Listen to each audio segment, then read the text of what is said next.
App పెట్టారు.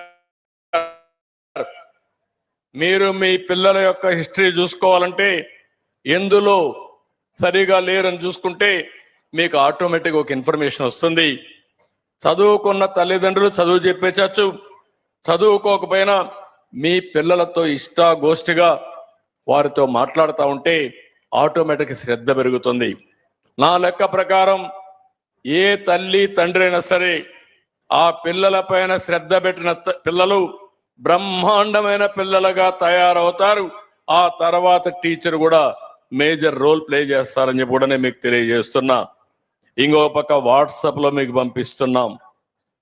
ఇప్పుడే ఒక క్లస్టర్ అప్రోచ్ తీసుకున్నారు. ఇంత జనాభాలో ఇంతమంది పిల్లలుంటే క్వాలిటీ ఆఫ్ ఎడ్యుకేషన్ ఎట్లుందో, ఏ విధంగా ముందుకు పోవాలనో ముందుకు పోయే పరిస్థితికి వచ్చారు. ఇంకో పక్క మీరు చూస్తే ఇప్పుడే విద్యాశాఖ మంత్రి చెప్పినట్టు విద్యలో జాతీయ స్థాయి ప్రమాణాలు అందుకోవడంలో మన రాష్ట్రం ముందడుగు వేస్తుంది. అత్యంత ఆధునిక విద్యా విధానాన్ని అమలు చేయాలని ముందుకు పోతున్నాం.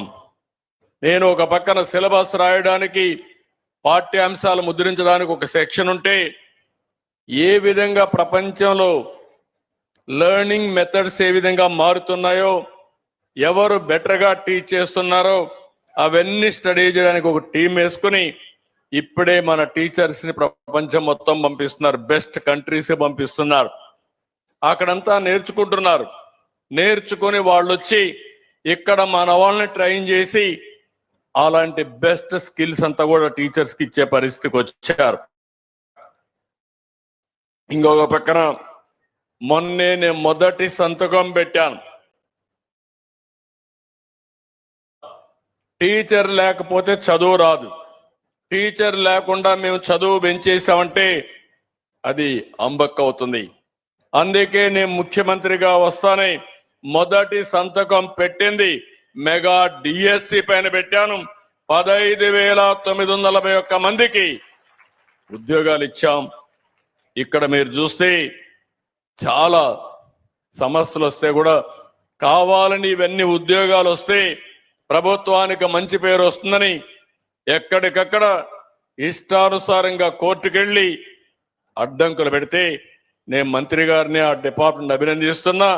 అన్ని పిటిషన్లు కూడా వేసినట్టుగా అన్నిటికీ సమాధానం చెప్పి సుజావుగా 1 సంవత్సరంలో మెగా డిఎస్సి పూర్తి చేసి టీచర్లకు ట్రైనింగ్ ఇచ్చి మళ్ళా పోస్టింగ్ ఇచ్చారు. ఈ రోజు ఒక టీచర్ ఇక్కడికి వస్తే, సార్ మీ మెగా డిఎస్సిలో 1 పైసా అవినీతి లేకుండా నాకు ఉద్యోగం వచ్చినారని చెప్పినప్పుడు నేను గర్వపడుతున్నానని చెప్పి కూడా నేను మీకు తెలియజేస్తున్నా. అదే మాదిరిగా ఈ నెల 10 నుంచి టెట్ ఎగ్జామ్స్ కూడా నిర్వహిస్తున్నారు. ప్రతి ఏటా డిఎస్సి పెడతాం. టీచర్స్ ట్రాన్స్ఫర్ యాక్ట్ తీసుకొచ్చారు. ఇది వినూత్నమైన కార్యక్రమం. ఏ టీచర్ కూడా రికమెండేషన్కి ఎక్కడికి పోవాల్సిన పని లేదు. మీరు పిల్లలకు బాగా చదువు చెప్పండి, మీకు ఆటోమేటిక్గా ఈ ప్రభుత్వం ట్రాన్స్ఫర్స్ దగ్గర నుంచి అన్ని చేస్తుందని చెప్పి కూడా నేను మీకు తెలియజేస్తున్నా. 72,886 బదిలీలు, 4,477 పదోన్నతుల్ని వెబ్ కౌన్సిలింగ్ ద్వారా ఎలాంటి వివాదాలు లేకుండా పూర్తి చేసే బాధ్యత తీసుకున్నారు. ఇంకో పక్క మీరు చూస్తే గడిచిన కాలంలో కూడా మీరు ఒకసారి ఆలోచించాలి. 1924లో టీచర్లను అవమానించారు. మద్యం షాపుల దగ్గర కాపలాలు పెట్టారు. మరుగుదొడ్లు ఫోటోలు తీపిచ్చారు. జీతాల కోసం అడిగితే ఎక్కడికక్కడ మంత్రి ఇకపోతే అడిగితే కేసులు పెట్టే పరిస్థితికి వచ్చారు. అలాంటి అనేక వేధింపులకు గురి చేసే పరిస్థితి వచ్చింది. ఈరోజు అన్ని కేసులు కూడా రద్దు చేశాం. నేను ఒకటే చెప్తున్నాను, టీచర్ని గౌరవించే బాధ్యత మాది.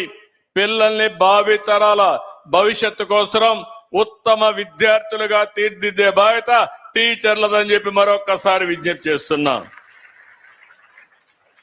ఈరోజు మనం ఒకసారి చూస్తే ప్రైవేట్ స్కూల్స్కి ఇలాంటి ప్రెమిసెస్ ఉండవు. ఒక బ్రహ్మాండమైనటువంటి రెసిడెన్షియల్ క్యాంపస్ ఉంది.